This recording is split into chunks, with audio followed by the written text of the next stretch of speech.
ओम शांति। ओम शांति।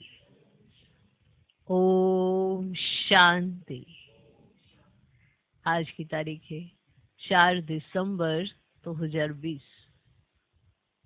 साकार महावाक्य बाबा के मीठे बच्चे, बेहद का बाबा आया है तुम बच्चों का ज्ञान से श्रृंगार करने। बेहद का बाबा आया है तुम बच्चों का ज्ञान से श्रृंगार करने। ऊंच पद पाना है तो सदा श्रृंगारे हुए रहो। ऊंच पद पाना है तो सदा श्रृंगारे हुए रहो। बाबा कहते मीठे बच्चे, बेहद का बाबा आया है तुम बच्चों का ज्ञान से श्रृंगार करने। ऊंच पद पाना है तो सदा श्रृंगारे हुए रहो। श्रृंगार कैसे बिगड़ता है, श्रृंगार कौन करता है, सब पता है। बिगाड़ता कौन है और करता कौन है। अगर हम ये सोचें कि हमारा तो श्रृंगार माया बिगाड़ देती है, हम तो कुछ भी नहीं करते, तो माया को चांस भी तो हम ही देते हैं ना श्रृंगार बिगाड़ने के लिए। हमें याद रहना चाहिए हमारा श्रृंगार किसने किया है। कितनी खुशी होती है बाबा को जब बच्चों को देखते हैं और वो श्रृंगारे हुए रहते हैं, माना सारे गुणों से श्रृंगारे हुए, शक्तियों से श्रृंगारे हुए। जब बच्चे गुण अपने अंदर से दिखाते, प्रत्यक्ष प्रमाण देते गुणों का, शक्तियों का, तो बाप को कितनी खुशी होती है। वो गुण जो हमारे जीवन से दिखाई दे तो बाप को कितनी खुशी होती है। इसलिए बाबा हमारा श्रृंगार करते, माया चाहती है वो हमारा श्रृंगार बिगाड़े। अब ये आप पर निर्भर करता है, क्या आप उस श्रृंगार की संभाल करते हैं या माया को बिगाड़ने देते हैं। गुणों को अपने जीवन में ना दिखाकर अवगुणों को जीवन में लाते हैं तो श्रृंगार बिगड़ जाता है। वे किसी को प्यारे नहीं लगते हैं, ना स्वयं को प्यारे लगते हैं, ना किसी को प्यारे लगते हैं। जब श्रृंगार किया हुआ होता है तो स्वयं को भी प्यारे लगते हैं और दूसरों को भी प्यारे लगते हैं। अब श्रृंगार बिगड़ा हुआ होगा तो ना स्वयं को प्यारे ना दूसरों को प्यारे। तो बाबा तो आया है ज्ञान से श्रृंगार करने। अगर ऊंच पद पाना है, आगे बढ़ना है, श्रेष्ठ पोजीशन प्राप्त करनी है, तो सदा श्रृंगारे हुए रहो और देखो कहीं माया आपका श्रृंगार बिगाड़ न दे। तो सदा श्रृंगारे हुए रहो। आज का प्रश्न, किन बच्चों को देखकर बेहद का बाप बहुत खुश होते हैं। किन बच्चों को देखकर बेहद का बाप बहुत खुश होते हैं। बच्चे तो सभी हैं, पर ऐसे कौन से बच्चे होते हैं जिनको देखकर बेहद के बाप को बहुत खुशी होती है।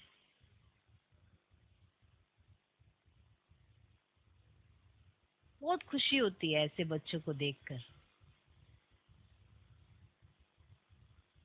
है ना। किन बच्चों को देखकर बेहद का बाप बहुत खुश होते हैं। उत्तर, जो बच्चे सर्विस के लिए एवर रेडी रहते हैं। जो बच्चे सर्विस के लिए एवर रेडी रहते हैं, अलौकिक और पारलौकिक दोनों बाप को फॉलो करते हैं। अलौकिक और पारलौकिक दोनों बाप को फॉलो करते हैं। ज्ञान योग से आत्मा को श्रृंगारते हैं। ज्ञान योग से आत्मा को श्रृंगारते हैं। पतितों को पावन बनाने की सेवा करते हैं। ज्ञान योग से आत्मा को श्रृंगारते हैं, पतितों को पावन बनाने की सेवा करते हैं। ऐसे बच्चों को देख बेहद के बाप को बहुत खुशी होती है। ऐसे बच्चों को देख बेहद के बाप को बहुत खुशी होती है।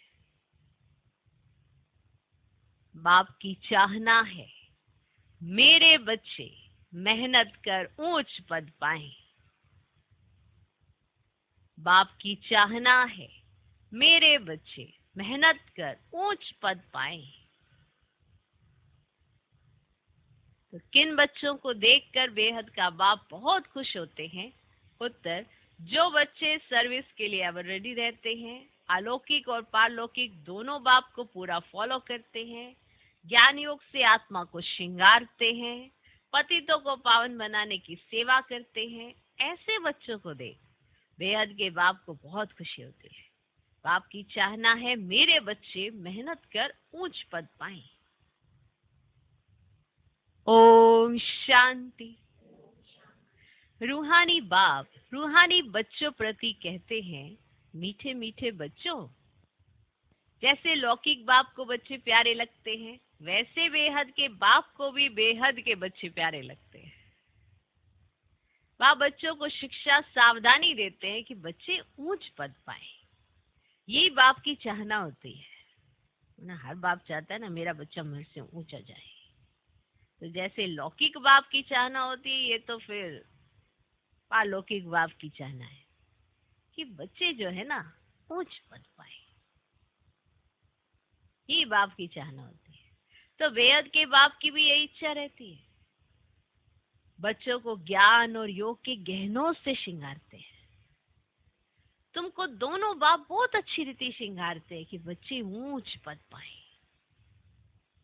अलौकिक बाप भी खुश होते हैं, तो पारलौकिक बाप भी खुश होते हैं। जो अच्छी रीति पुरुषार्थ करते हैं, उन्हों को देखकर गाया भी जाता है फॉलो फादर, माना उनके पुरुषार्थ को देखकर महसूस कर लिया जाता है कि ये फॉलो फादर करते हैं। तो दोनों को फॉलो करना है। एक है रूहानी बाप, दूसरा फिर ये है अलौकिक फादर। तो पुरुषार्थ कर ऊंच पद पाना है। तुम जब भट्टी में थे तो सबका ताज सहित फोटो निकाला गया था। बाप ने तो समझाया है ना, लाइट का ताज कोई होता नहीं है, ये भी एक निशानी है पवित्रता की जो सबको देते हैं। ऐसे नहीं कि कोई सफेद लाइट का ताज होता है, ये पवित्रता की निशानी समझाई जाती है। पहले पहले तुम रहते हो सत्युग में, तुम ही थे ना, तुम ही थे ना। बाप भी कहते हैं आत्माएं और परमात्मा अलग रहे बहुकाल। तुम बच्चे ही पहले पहले आते हो, फिर पहले तुमको ही जाना है। मुक्ति धाम के गेट्स भी तुमको खोलने हैं। तुम बच्चों को बाग श्रृंगारते हैं, पियर घर में वनवा में रहते हैं। इस समय तुमको भी साधारण रहना है, ना ऊंच ना नीच। बाप भी कहते हैं साधारण तन में प्रवेश करता हूँ। कोई भी देहधारी को भगवान कह नहीं सकते। मनुष्य मनुष्य की सदगति कर ही नहीं सकते। सदगति तो गुरु ही करते हैं। अब मनुष्य 60 वर्ष के बाद वानप्रस्थ लेते हैं, फिर गुरु करते हैं। ये भी एक रस्म अभी की है जो फिर भक्ति मार्ग में चलती है। आजकल तो छोटे बच्चे को भी गुरु करा देते हैं। भले वानप्रस्थ अवस्था नहीं है, परंतु अचानक मौत तो आ जाता है ना, इसीलिए बच्चों को भी गुरु करा देते हैं। अब जैसे बाप कहते हैं तुम सभी आत्माएं हो, हक है वर्षा पाने का। वे कह देते गुरु बिगड़ ठोर नहीं पाएंगे, अर्थात ब्रह्म में लीन नहीं होंगे। अब तुमको तो लीन नहीं होना है। ये भक्ति मार्ग के अक्षर है। आत्मा तो स्टार मिसल बिंदी है, बाप भी बिंदी ही है। उस बिंदी को ही ज्ञान सागर कहा जाता है। तुम भी छोटी आत्मा हो, उसमें सारा ज्ञान भरा हो जाता है। तुम फुल ज्ञान लेते हो, तुम फुल ज्ञान लेते हो। 5 भी डोनर होते हैं ना, होते हैं ना। ऐसे नहीं कि शिवलिंग कोई बड़ा है। जितनी बड़ी आत्मा उतना ही परम आत्मा है। आत्मा परम धाम से आती है पाठ बजाने। बाप कहते हैं मैं भी वहां से ही आता हूँ, परंतु मुझे अपना शरीर नहीं है। मैं रूप भी हूँ, वसंत भी हूँ। परमात्मा रूप है, उनमें सारा ज्ञान भरा हुआ है। जब ज्ञान की वर्षा बरसाते हैं तो सभी मनुष्य पाप आत्मा से पुण्य आत्मा बन जाते हैं। अब बाप गति सदगति दोनों करते हैं। तुम सदगति में जाते हो, बाकी सब गति में अर्थात अपने घर में जाते हैं। अब वह है स्वीट होम, अब आत्मा ही इन कानों द्वारा सुनती है। अब बाप कहते हैं मीठे मीठे सिकिल दे बच्चों, वापस जाना है, उसके लिए पवित्र जरूर बनना है। अब पवित्र बनने बगैर तो कोई भी वापस जा ना सके, मैं सबको ले जाने आया हूँ। अब आत्माओं को शिव की बारात कहते हैं। अब शिव बाबा शिवालय की स्थापना कर रहे हैं, फिर रावण आकर वैशाल्य स्थापन करते हैं। अब वाम मार्ग को वैशाल्य कहा जाता है। अब बाबा के पास बहुत बच्चे हैं जो शादी करके भी पवित्र रहते हैं। अब सन्यासी भी तो कहते हैं ये हो नहीं सकता जो दोनों इकट्ठे रह सके। अब यहाँ समझाया जाता है इसमें आमदनी बहुत है, पवित्र रहने से 21 जन्मों की राजधानी मिलती है। तो एक जन्म पवित्र रहना कोई बड़ी बात थोड़ी ही है। अब बाप कहते तुम काम चिता पर बैठ बिल्कुल ही काले हो बन गए। अब कृष्ण के लिए भी तो कहते हैं ना, गोरा और सांवरा श्याम सुंदर। अब ये समझानी तो इस समय की है। अब काम चिता पर बैठने से सांवरे बन गए, फिर उनको गांव का छोरा भी कहा जाता है। बरोबर था ना। अब कृष्ण तो हो ना सके, इनके ही बौद्ध जन्मों के अंत में बाप प्रवेश कर गोरा बनाते हैं। अब तुमको एक बाप को याद करना है। बाबा आप कितने मीठे हो, कितना मीठा वर्षा आप देते हैं, हमको मनुष्य से देवता मंदिर लायक बनाते हो। ऐसे ऐसे अपने से बातें करनी है, मुख से कुछ बोलना नहीं है। अब भक्ति मार्ग में आप माशूक को कितना याद करते आए हैं। अभी आप आकर मिले हो, बाबा आप तो सबसे मीठे हो, आपको हम क्यों नहीं याद करेंगे। आपको प्रेम का, शांति का सागर कहा जाता है, आप ही वर्षा देते हो। बाकी प्रेरणा से तो कुछ भी मिलता नहीं है। अब बाप तो सम्मुख आकर तुम बच्चों को पढ़ाते हैं, ये पाठशाला है ना। अब बाप कहते हैं मैं तुमको राजाओं का राजा बनाता हूँ। ये राजयोग है। अभी तो मूल वतन, सूक्ष्म वतन, स्थूल वतन को जान गए हो। अब इतनी छोटी आत्मा कैसे पाठ बजाती है भी बना बनाया। अब इनको कहा जाता है ना अनादि अविनाशी वर्ल्ड ड्रामा। अब ड्रामा फिरता रहता है, इसमें संशय की तो देखो बच्चे कोई बात ही नहीं है। अब बाप सृष्टि के आदि मध्य अंत का राज समझाते तुम स्वदर्शन चक्रधारी हो, तुम्हारी बुद्धि में सारा चक्र फिरता रहता है, तो उससे तुम्हारे पाप कट जाते हैं। बाकी कृष्ण ने कोई स्वदर्शन चक्र चलाकर हिंसा नहीं की। वहां तो ना लड़ाई की हिंसा होती, ना काम कटारी चलती है। डबल अहिंसक है, डबल अहिंसक होते हैं। इस समय तुम्हारे 5 विकारों से युद्ध चलती है, बाकी और कोई युद्ध की बात ही नहीं है। अब बाप है ऊंचते ऊंच, फिर ऊंचते ऊंच ये वर्षा लक्ष्मी नारायण, इन जैसा ऊंच बनना है। जितना तुम पुरुषार्थ करेंगे उतना ऊंच पद पाएंगे। अब कल्प कल्प वही तुम्हारी पढ़ाई रहेगी। अब ये अच्छा पुरुषार्थ किया तो कल्प कल्प करते रहेंगे। अगर अभी अच्छा पुरुषार्थ किया ना तो कल्प कल्प करते रहेंगे। जिस्मानी पढ़ाई से इतना पद नहीं मिल सकता जितना रूहानी पढ़ाई से मिलता है। ऊंचते ऊंच ये लक्ष्मी नारायण बनते हैं। ये भी है तो मनुष्य, परंतु दैवी गुण धारण करते हैं, इसीलिए देवता कहा जाता है। बाकी 8-10 भुजाओं वाले कोई है ही नहीं। अब भक्ति में दीदार होता है तो बहुत रोते हैं, अब दुख में आकर बहुत आंसू बहाते हैं। यहाँ तो बाप कहते हैं आंसू आया तो फेल। अब दुखी हो जाते तो आंसू आते हैं, और यहाँ तो बाबा क्या कहते हैं, आंसू आया तो फेल। अम्मा मरे तो हलवा खाओ। आजकल तो बॉम्बे में भी कोई बीमार पड़ते या मरते हैं ना तो बीके को बुलाते कि आकर शांति दो। तुम समझाते हो आत्मा ने एक शरीर छोड़ दूसरा लिया, इसमें तुम्हारा क्या जाता, रोने से क्या फायदा।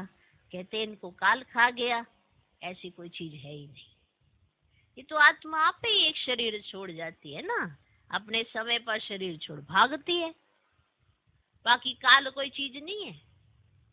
अब सत्युग में गर्भ मैल होता है, सजा की बात ही नहीं, वहां तुम्हारे कर्म अकर्म हो जाते हैं, माया ही नहीं जो विकर्म हो, तुम विकर्माजीत बनते हो। अब पहले पहले विकर्माजीत संवत चलता है, फिर भक्ति मार्ग शुरू होता है तो राजा विक्रम संवत शुरू होता है। अब इस समय जो विक्रम किए हैं उन पर जीत पाते हो, नाम रखा जाता है विक्रमाजीत। फिर द्वापर में विक्रम राजा हो जाता, विक्रम करते रहते, द्वापर में विक्रम राजा हो गया तो फिर विक्रम करते रहते हैं। सुई पर अगर कट चढ़ी हुई होगी तो चुंबक खींचेगा नहीं, जितना पापों की कट उतरती जाएगी तो चुंबक खींचेगा। चुंबक कौन है? उतनी ही खींचोगी बाबा के प्रति। अगर कट चढ़ी है विकारों की तो बाबा के प्रति खींच नहीं हो सकती। कहते हमको ना भगवान से ऐसा कुछ हो नहीं रहा, क्यों नहीं हो रहा? आत्मा को तो भगवान से ही होता है, परिचय नहीं था कोई बात नहीं, आज तो हो गया ना। अब तो सिर्फ एक से ही होना चाहिए, जितना जितना कट उतरेगी खींच भी एक से ही होगी, जितना कट चढ़ी होगी उतना इधर उधर खींचेंगे, चुंबक के प्रति खींच नहीं होगी। जिसकी चुंबक के प्रति खींच नहीं हो रही समझ जाए विकारों की कट बहुत है। तो सुई पर अगर कट चढ़ी हुई होगी तो चुंबक खींचेगा नहीं, जितना पापों की कट उतरती जाएगी तो चुंबक खींचेगा। बाप तो पूरा प्योर है, कट तो सुई पर चढ़ी है ना, तो आत्मा ने अपने ऊपर की कट उतारनी है तो चुंबक की खींचोगी। चुंबक तो खींचेगा ही खींचेगा जब कट उतरेगी सुई से, माना आत्मा से विकारों की कट उतरी, चुंबक के प्रति आकर्षण होगा। और जिनका नहीं होता उनकी कट जास्ती चढ़ी हुई है। तो बाप तो पूरा प्योर है, तुमको भी पवित्र बनाते हैं योग बल से। जैसे लौकिक बाप भी बच्चों को देख खुश होते हैं ना, अब बेहद का बाप भी खुश होता है बच्चों की सर्विस पर। बच्चे बहुत मेहनत भी कर रहे हैं, सर्विस पर तो हमेशा एवर रेडी रहना है। तुम बच्चे हो पतितों को पावन बनाने वाले ईश्वरीय मिशन। अभी तुम ईश्वरीय संतान हो, बेहद का बाप है और तुम सब बहन भाई हो, बस और कोई संबंध। मुक्तिधाम में है ही बाप और तुम्हारे भाई भाई। फिर तुम सत्युग में जाते हो तो वहां एक बच्चा एक बच्ची, बस। यहाँ तो बहुत संबंध होते हैं, चाचा काका मामा आदि आदि। अब मूल वतन तो है ही स्वीट होम मुक्तिधाम, उसके लिए मनुष्य कितना यज्ञ तप आदि करते हैं, परंतु वापस तो कोई जा ही नहीं सकते। गपोड़े बहुत मारते रहते हैं, बहुत गपोड़े मारते। अब सर्व का सदगति दाता तो है ही एक, दूसरा ना कोई। अभी तुम हो संगम युग पर, यहाँ है ढेर मनुष्य और सतयुग में होते हैं बहुत थोड़े होते हैं। अब स्थापना फिर विनाश होता है। अभी अनेक धर्म होने के कारण कितना हंगामा है। तुम 100% सॉल्वेंट थे, क्या थे? फिर 84 जन्म के बाद है ना 100% इंसॉल्वेंट बन पड़े। अब बाप आकर सबको जगाते हैं, अब जागो, सत्युग आ रहा है। सत्य बाप ही तुमको 21 जन्मों का वर्ष देते हैं। भारती सचखंड बनता है, बाप सचखंड बनाते हैं, झूठ खंड फिर कौन बनाते? 5 विकारों रूपी रावण, रावण का कितना बड़ा भूत बनाते हैं, फिर उसको जलाते हैं, क्योंकि यह है ना नंबर 1 दुश्मन। मनुष्य को ये पता ही नहीं है कि कब से रावण राज्य शुरू हुआ है। बाप समझाते हैं आधा कल्प पे राम राज्य और आधा कल्प पे बचे रावण राज्य। बाकी रावण कोई मनुष्य नहीं है जिसको मारना है। इस समय सारी दुनिया पर रावण राज्य। बाप आकर राम राज्य स्थापन करते हैं, फिर जय जयकार हो जाती है, वहां सदैव खुशी रहती है। वह ही सुखधाम, इनको कहा जाता है ना पुरुषोत्तम संगम युग। बाप कहते हैं इस पुरुषार्थ से तुम ये बनने वाले हो। तुम्हारे चित्र भी बनवाए थे, तुम्हारे चित्र भी बनवाए थे। बहुत आए, फिर सुनंती कथंती भागंती हो गए। बाप अगर तुम बच्चों को बहुत प्यार से समझाते हैं, बाप टीचर प्यार करते हैं, गुरु भी प्यार करते हैं। अब सतगुरु का निंदक छोड़ ना पाए। अब तुम्हारी एम ऑब्जेक्ट सामने खड़ी है, उन गुरुओं के पास तो एम ऑब्जेक्ट कोई होती ही नहीं। मैं कोई पढ़ाई नहीं है, यह तो पढ़ाई है। अब इनको कहा जाता है ना यूनिवर्सिटी कम हॉस्पिटल, जिससे तुम एवर हेल्दी वेल्दी बनते हो। या तो है जी झूठ, गाते भी है ना, झूठी का या झूठा सब संसार ऐसे गाते हैं। सारी दुनिया में इस समय झूठ ही झूठ है, और सत्युग है सच कर्म। वहां तो हीरे जवाहरातों के महल होते हैं, दिखाई दिए। सोमनाथ का मंदिर भी भक्ति मार्ग में बनाया, कितना धन था, इतना धन था। फिर मुसलमानों ने आकर लूटा, इतना धन था मंदिर लूट के लिए, इतना धन था जो मुसलमानों ने आके लूटा। बड़ी बड़ी मस्जिदें बनाई। बाप तुमको कारून का खजाना देते हैं, शुरू से ही तुमको सब साक्षात्कार कराते आए। अल्लाह अवलदीन बाबा है ना, पहला पहला धर्म स्थापन करते हैं, वह है डिटिज्म। जो धर्म नहीं है वह फिर से स्थापन होता है। सब जानते हैं प्राचीन सत्युग में इनों का ही राज्य था, उनके ऊपर कोई नहीं। अब डीटी राज्य को ही पैराडाइज कहा जाता है। अभी तुम जानते हो, फिर औरों को बताना है। सबको कैसे पता पड़े, जो फिर ऐसा कोई उलाना ना दे कि हमको पता ही नहीं पड़ा। तुम सबको बतलाते हो, फिर भी बाप को छोड़कर चले जाते हैं। यह हिस्ट्री मस्ट रिपीट। बाबा के पास आते तो बाबा पूछते हैं, आगे कभी मिले हो? कहते हाँ बाबा, 5000 वर्ष पहले हम मिलने आए थे, बेहद का वर्षा लेने आए थे। कोई आकर सुनते हैं, कोई को साक्षात्कार होता है ब्रह्मा का, तो वह याद आता है। फिर कहते हैं हमने तो यही रूप देखा था। अब बाप भी बच्चों को देख खुश होते हैं। अब तुम्हारी अविनाशी ज्ञानत्वों से झोली भरती है ना। अब ये पढ़ाई है, 7 दिन का कोर्स लेकर फिर बल का भी रह मुरली के आधार पर चल सकते हैं। 7 दिन में इतना समझाएंगे जो फिर मुरली को समझ सकेंगे। बाप तो बच्चों को सब राज अच्छी रीति समझाते रहते हैं। अच्छा, मीठे मीठे सिक्के लदे बच्चों प्रति माता पिता बाप दादा के याद प्यार, रूहानी बाप की रूहानी बच्चों को नमस्ते। हम रूहानी बच्चों की भी रूहानी बाप को नमस्ते नमस्ते नमस्ते। Good morning good morning good morning. धारणा के लिए मुख्य सर पहला, स्वदर्शन चक्र फिराते पापों को भस्म करना है।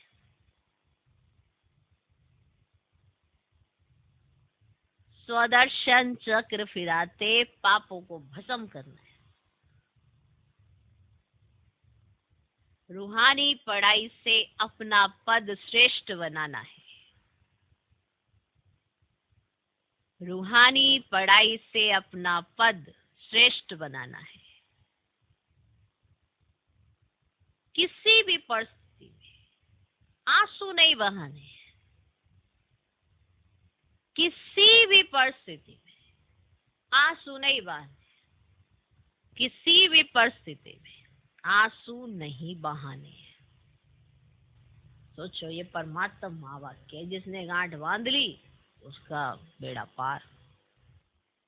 दूसरा पॉइंट, ये वानप्रस्थ अवस्था में रहने का समय है। ये वानप्रस्थ अवस्था में रहने का समय है, इसलिए वनवाह में बहुत साधारण रहना है। इसलिए वनवाह में बहुत साधारण रहना है। ना बहुत ऊंच ना बहुत नीच, ना बहुत ऊंच ना बहुत नीच। वापस जाने के लिए आत्मा को संपूर्ण पावन बनाना है। वापस जाने के लिए आत्मा को संपूर्ण पावन बनाना है। ये वानप्रस्थ अवस्था में रहने का समय है, इसलिए वनवाह में बहुत साधारण रहना है, ना बहुत ऊंच ना बहुत नीच। वापस जाने के लिए आत्मा को संपूर्ण पावन बनाना है। आज का वरदान, मनन शक्ति द्वारा बुद्धि को शक्तिशाली बनाने वाले मास्टर सर्वशक्तिवान भव। मनन शक्ति द्वारा बुद्धि को शक्तिशाली बनाने वाले मास्टर सर्वशक्तिमान भव। मनन शक्ति द्वारा बुद्धि को शक्तिशाली बनाने वाले मास्टर सर्वशक्तिमान भव। मनन शक्ति ही दिव्य बुद्धि की खुराक है। देखो, जन्मते ही हमें दिव्य बुद्धि वरदान में मिली है, लेकिन हम उसका सदुपयोग करते हैं या नहीं करते हैं, ये आप पे निर्भर करता है। आपको वरदान मिला दिव्य बुद्धि भव, कि सबको दिव्य दृष्टि, दिव्य बुद्धि ये गिफ्ट में जन्मते ही मिलती है, लेकिन कौन इस पर कार्य करता है? तो अब दिव्य बुद्धि की भी एक खुराक होती है, नहीं तो ठप हो जाएगी बुद्धि। वो है मनन शक्ति। मनन शक्ति ही दिव्य बुद्धि की खुराक है। जैसे भक्ति में सिमरन करने के अभ्यासी हैं, ऐसे ज्ञान में स्मृति की शक्ति है। इस शक्ति द्वारा मास्टर सर्वशक्तिमान बनो। रोज अमृत वेले अपने एक टाइटल को स्मृति में लाओ और मनन करते रहो, तो मनन शक्ति से बुद्धि शक्तिशाली रहेगी। शक्तिशाली बुद्धि के ऊपर माया का वार नहीं हो सकता, परवश नहीं हो सकते, क्योंकि माया सबसे पहले व्यर्थ संकल्प रूपी बांध द्वारा दिव्य बुद्धि को ही कमजोर बनाती है। ध्यान से सुनना, शक्तिशाली बुद्धि के ऊपर माया का वार नहीं हो सकता, परवश नहीं हो सकते, क्योंकि माया सबसे पहले व्यर्थ संकल्प रूपी बांध, व्यर्थ संकल्प जो आपको आते रहते हैं, जिससे दिव्य बुद्धि काम करना बंद कर देती है, व्यर्थ संकल्प रूपी बांध द्वारा दिव्य बुद्धि को ही कमजोर बनाती है। इस कमजोरी से बचने का साधन ही है मनन शक्ति। मनन शक्ति। ओके, आज का स्लोगन, आज्ञाकारी बच्चे ही दुआओं के पात्र हैं। आज्ञाकारी बच्चे ही दुआओं के पात्र हैं। दुआओं का प्रभाव दिल को सदा संतुष्ट रखता है। जो कहते हैं मेरे पास बहुत सारी दुआएं हैं, उनके दिल में संतुष्टता रहती है। आज्ञाकारी बच्चे ही दुआओं के पात्र हैं। दुआओं का प्रभाव दिल को सदा संतुष्ट रखता है, और जो संतुष्ट नहीं रहते वो समझ जाए उनके पास दुआएं कम है। तो आज्ञाकारी बच्चे ही दुआओं के पात्र हैं। दुआओं का प्रभाव दिल को सदा संतुष्ट रखता है। ओम शांति, ओम शांति।